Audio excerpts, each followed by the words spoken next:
है everyone, I hope कि आप सब अच्छे होंगे। तो चलिए आज हम बात करते हैं एस्टेरेसी फैमिली के बारे में। ठीक है, एस्टेरेसी फैमिली का प्लेसमेंट कैसे किया गया, इनका इंपॉर्टेंट कैरेक्टरिस्टिक क्या है, इस फैमिली के प्लांट को हम कैसे आइडेंटिफाई कर सकते हैं, इनके एडवांसमेंट का क्या रीज़न रहा है, इनका इकोनॉमिक इम्पोर्टेंट क्या रहा है। तो चलिए सबसे पहले बात करते हैं इनका प्लेसमेंट कैसे किया गया। तो जितने भी एंजियोस्पर्मिक प्लांट हैं उनका मोस्टली जो most acceptable system of the classification है बैंथम और हुकर, उन्हीं के हिसाब से किया गया है। तो जो एस्टेरेसी का है क्लासिफिकेशन वो डाइकोटिलिडन्स, ये डाइकाट होते हैं क्योंकि इनमें reticulate venation, taproot system, pentamerous symmetry, ठीक है। और गैमोपेटली में है क्योंकि इनका जो सेपल पेटल होता है एक दूसरे से फ्यूज होता है। इन्फेरी सीरीज में रखा गया क्योंकि इनका ओवरी जो है इन्फेरियर है। एस्टेरेस साडर, ओके, फिर फैमिली तो एस्टेरेसी है ही। फिर हम बात करते हैं इम्पॉर्टेंट कैरेक्टर के बारे में कि जो ये एस्टेरेसी फैमिली है इनमें क्या क्या इंपॉर्टेंट कैरेक्टरिस्टिक हैं। ठीक है, तो एस्टेरेसी फैमिली को largest family of the flowering plant बोला जाता है क्योंकि ये 10% ऑफ द टोटल पार्ट होता है वो बनाता है all over flora in the world. मतलब जितने भी फ्लोरा पाए जाते हैं पूरे वर्ल्ड में उनमें से 10% जो पार्ट होता है वो एंजियोस्पर्म का ही होता है। इनका जो इन्फ्लोरेसेंस होता है वो हेड और कैपिटुलम होता है जिनमें जो फ्लावर होता है, ठीक है, फ्लावर का अरेंजमेंट जो होता है वो एक कॉन्वेक्स का कॉनकेव रिसेप्टिकल पे सेसाइल मैनर में होता है। इनका जो फ्लावर होता है इनमें रे एंड डिस्क फ्लोरेट पाया जाता है। डिस्क फ्लोरेट जो होता है सेंट्रल वाला पार्ट होता है जो कि होता है एक्टिनोमार्फिक एंड बाइसेक्सुअल होता है। और रे फ्लोरेट जो होता है वो न्यूटर हो सकता है, यानी कि वहाँ पे कोई सेक्सेस प्रेजेंट नहीं रहेंगे या ओनली गाइनोसियम प्रेजेंट हो सकता है वहाँ पे। कैलिक्स जो होता है 5 इन नंबर होता है और कैलिक्स मोस्टली मॉडिफाइड होके हेयरी पैपस का फॉर्मेशन करता है। ये इंपॉर्टेंट कैरेक्टरिस्टिक है कि पैपस आपको किस फैमिली में देखा मिलता है, किस फैमिली का कैरेक्टरिस्टिक है पैपस मतलब किसका मॉडिफिकेशन है और किस फैमिली में देखने को मिलता है। तो आप याद रखिए जो पैपस है वो कैलिक्स का मॉडिफिकेशन है और एस्टेरेसी फैमिली में देखने को मिलता है। कोरोला जो होता है 5 इन नंबर होता है और गैमोपेटलस होता है, ठीक है, एक दूसरे से फ्यूज होता है। वाल्वेट एस्टिवेशन होता है मोस्टली यहाँ पे, ठीक है, कि वाल्वेट मीन्स कि इनका जो पेटल होता है एक दूसरे से मतलब टच नहीं होता है, कुछ कुछ वहाँ पे स्पेस होता है।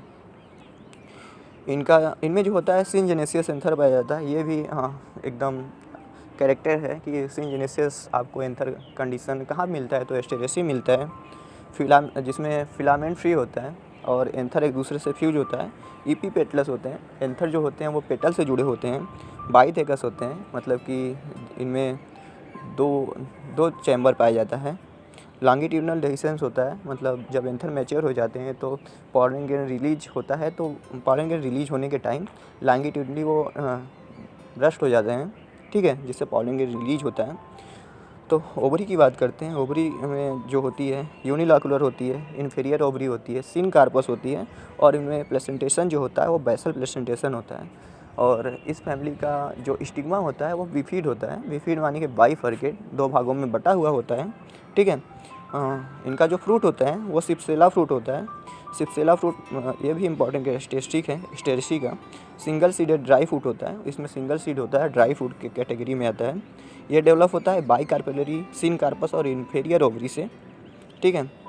अब इसका एक और कैरेक्टरिस्टिक है कि इनके जो प्लांट होते हैं एस्टेरेसी के कभी कभी डिकोगैमी फेनामेना को शो करते हैं। डिकोगैमी मीन्स कि इनका जो एंडोसियम और गाइनोसियम होता है वो डिफरेंट टाइम पे मैच्योर होता है। ऐसा ये प्लांट इसलिए करते हैं क्योंकि एस्टेरेसी के प्लांट चाहते हैं कि उनमें जो हो क्रॉस पॉलिनेशन हो सके और वेरिएशन आ सके, इसलिए प्लांट जो होते हैं डिकोगैमी मतलब मैच्योरिटी का टाइम एंथर और जो आपका गाइनोसियम होता है, कार्पेल बोल सकते हैं, ठीक है, उनका डिफरेंट टाइम पे होता है। एस्टेरेसी फैमिली से एक प्लांट होता है जिसे हैप्लोपाइपस ग्रेसिलिस है, जिनमें minimum number of the chromosome पाया जाता है। जो हैप्लॉइड नंबर ऑफ क्रोमोसोम होता है वो 2 होता है। तो सबसे ज़्यादा क्रोमोसोम किस में पाया जाता है, तो वो है ओफियोब्लासम रेटिकुलस, एक टेरिडोफाइट है जिसमें 1262 क्रोमोसोम पाया जाता है। अब हम बात करते हैं कि इस फैमिली के प्लांट जो हैं उनको हम आइडेंटिफाई कैसे कर सकते हैं। लोकेलिटी में अगर हम देख लें तो कैसे पता करेंगे कि ये एस्टेरेसी का है, ठीक है। तो इनके जो प्लांट होते हैं मोस्टली हर्ब होते हैं और उनमें आयल डक्ट होते हैं। मतलब आप ऐसा नहीं सोच सकते कि एस्टेरेसी का जो है वो ट्री होगा, हो सकते हैं हो, लेकिन बहुत रेयर है। मोस्टली हर्ब ही होते हैं। इनका इन्फ्लोरेसेंस देख के हम पता कर सकते हैं, हेड आर कैपिटुलम, जो कि इम्पॉर्टेंट है। ठीक है, अगर देखेंगे तो हाँ कहेंगे हाँ यार ये तो एस्टेरेसी है। अगर एक दो प्लांट आप आइडेंटिफाई कर रहे हैं कि हाँ एस्टेरेसी क्या है, तो आगे अगर देखेंगे तो मैक्सिमम टाइम आप आइडेंटिफाई कर लेंगे कि हाँ एस्टेरेसी क्या है। आपको नेम ना पता रहे तो अलग बात है, लेकिन आइडेंटिफाई कर लेंगे कि हाँ एस्टेरेसी से है। पैपस होता है, पैपस भी पैपस से मतलब गर्मियों के सीज़न में कभी कभी ऐसा होता है कि जब सीड होता है तो वो उड़ता हुआ वाइट वाइट हेयर टाइप का उड़ता हुआ जाता है, तो उससे भी आइडेंटिफाई करते हैं कि हाँ ये पैपस है, एस्टेरेसी का सीड है। ठीक है, सिंजिनेसियस कंडीशन, ठीक है, इससे भी आइडेंटिफाई कर सकते हैं। और अगर हम उनका मतलब कि डिसेक्शन करेंगे ओवरी का एस्टेरेसी के प्लांट का, तो वहाँ पे देखेंगे बाइकार्पेटरी, सिनकार्पस, गाइनोसियम होता है, बेसल प्लेसेंटेशन होता है। तो ये ज़्यादा मतलब कि एक्यूरेट नहीं है, लेकिन ऊपर की जो चीज़ें मैंने बताई हैं वो एक्यूरेट है एकदम। उससे आप पता ही कर लेंगे कि हाँ ये एस्टेरेसी का है। फिर हम बात करते हैं कि इनके एडवांसमेंट इवॉल्वमेंट का क्या रीज़न रहा है कि एस्टेरेसी इतना डोमिनेट कर पाएँ अर्थ पे। ठीक है, और इतना एडवांस क्यों है ये फैमिली? क्योंकि एडवांस इसलिए है कि इनका जो पॉलिनेशन था उसमें सियोरिटी था। पॉलिनेशन मतलब कि यहाँ सिंजिनेसियस कंडीशन ऑफ द एंथर की वजह से जो इनमें देखिए सबसे पहले डेवलपमेंट हुआ एंटोमोफिली का, क्योंकि इनमें रंग बिरंगे फ्लावर भी थे और नेक्टर का भी एकदम एक्यूरेट मतलब जितना भी अमाउंट में चाहिए उतना प्रोडक्शन हो रहा था। तो इंसेक्ट भी खुश थे, आके अपना नेक्टर खा रहे थे, पॉलन ग्रेन खा रहे थे। और सिंजिनेसियस एंथर था तो पॉलन ग्रेन सब एकदम एक स्पेस एक ही जगह थे, तो वहाँ पे जहाँ पे इंसेक्ट लैंड करते थे उनके बॉडी पे पॉलन ग्रेन लग जाता था। फिर वो दूसरे फ्लावर को विजिट करते थे, तो ऐसे ट्रांसफ़र हो जाया करता था। ठीक है, तो ऐसे फिर सिंजिनेसियस कंडीशन है। ठीक है, सिंजिनेसियस कंडीशन की वजह से भी ऐसा हुआ। ठीक है, मतलब पॉलिनेशन की वजह से ही ऐसा हुआ कि वो डेवलप कर पाएँ, इतने अच्छे से एडवांसमेंट हो पाया उनका। फिर अब हम बात करते हैं इकोनॉमिक इम्पोर्टेंट का, कि एस्टेरेसी फैमिली के प्लांट जो है इकोनॉमिक इम्पोर्टेंट क्या है।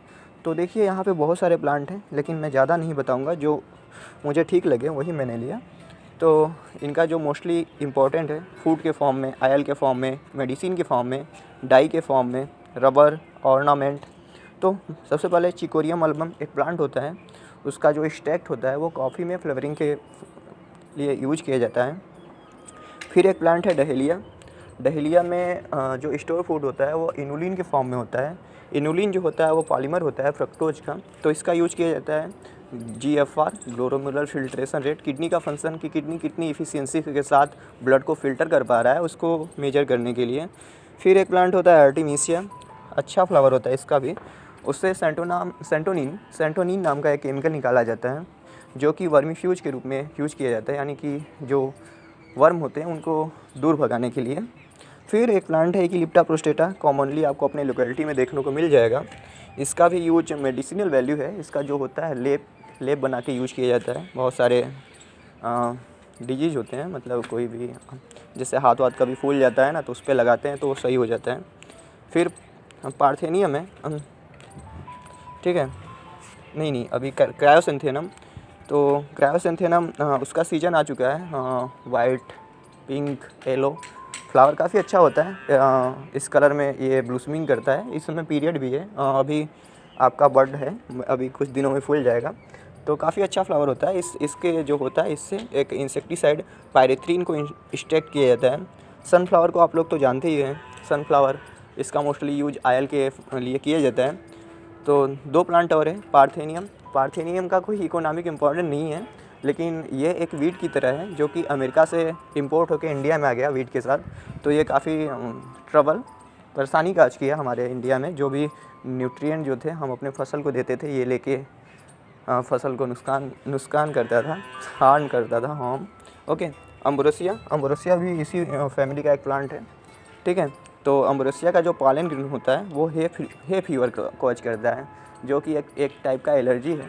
तो ठीक है, तो चलिए ठीक है, देखिए ये सब कुछ प्लांट है जो मैंने क्लिक किया था अभी कल ही।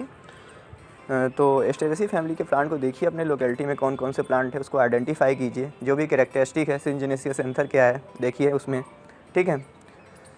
देखिए उनका इन्फ्लोरेसेंस कैसा है, थोड़ा लीफ ऊफ भी देख लीजिए, लीफ भी तो उतना इम्पोर्टेंट नहीं है, देख लीजिए लीफ ऊफ किस टाइप का है, अल्टरनेट है कि अपोजिट है, ठीक है। किसी टैक्सोनॉमी की यही बात है कि टैक्सोनॉमी में जो भी चीज़ हम पढ़ रहे हैं उसको हम देख सकते हैं अपनी आँखों से, ठीक है। इसलिए यह इंटरेस्टिंग हो जाता है, हर चीज़ को देख सकते हैं, सीख सकते हैं। तो ओके, चलता हूँ मैं, देखते रहिए, मिलता हूँ नेक्स्ट वीडियो में। Thank you for watching my video.